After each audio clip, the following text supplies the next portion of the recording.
m'appelle Samantha et je suis art thérapeute et j'ai créé un concept qui s'appelle l'art inclusif gériatrique, qui est un dérivé de l'art thérapie mais qui est spécialement adapté pour les personnes âgées en perte d'autonomie, fragiles ou avec des démences ou de maladies Alzheimer ou apparentées.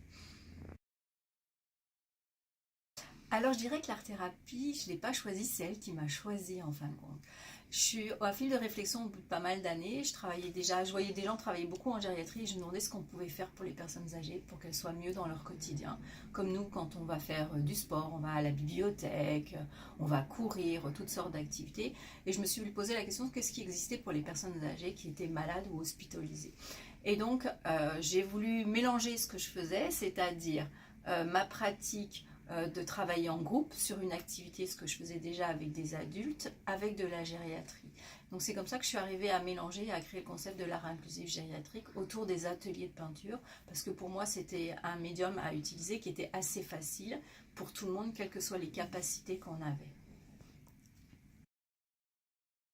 L'objectif premier, c'est à travers une activité manuelle, c'est de recréer du lien social. C'est-à-dire qu'on va travailler sur un petit groupe, pas un très gros groupe, mais des petits groupes pour que les gens puissent interagir entre eux, réamener de la communication, parce qu'on sait que les gens qui sont encore à domicile ou hospitalisés sont de plus en plus isolés, donc ils n'interagissent plus les uns avec les autres. Donc à travers l'activité de peinture, on va essayer de recréer du lien social, de discuter, d'abord avec les patients, les participants, mais aussi avec les familles et avec les soignants, c'est-à-dire recréer du lien social à travers une discussion autour de la peinture, mais pas seulement autour de la peinture, mais sur que la personne n'est plus seulement une personne âgée malade, mais c'est aussi encore une personne à part âgée, une personne âgée mais à part entière. Donc elle a encore des choses à montrer et le témoin de cet instant présent, c'est la peinture qui reste à la fin.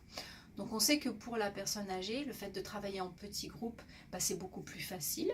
La peinture est un médium qui est assez facile à travailler pour tout le monde parce qu'on a tous déjà utilisé un pinceau et de la peinture. Donc c'est facile. On ne demande pas de faire du dessin, mais de la peinture. Donc c'est une approche qui est beaucoup plus simple. Et puis on va travailler sur le bien-être émotionnel.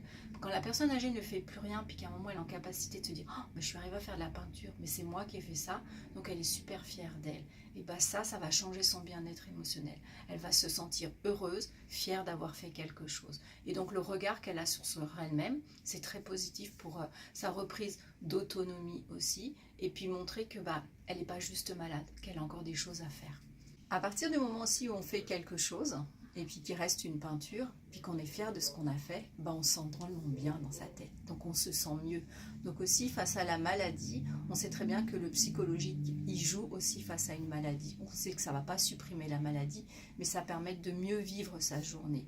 Et donc le fait de faire quelque chose, d'utiliser un pinceau, ça veut dire qu'on est encore en capacité aussi peut-être de manger de tout seul, alors que la plupart du temps, il y a des gens qui ne le font plus aussi dans leur quotidien.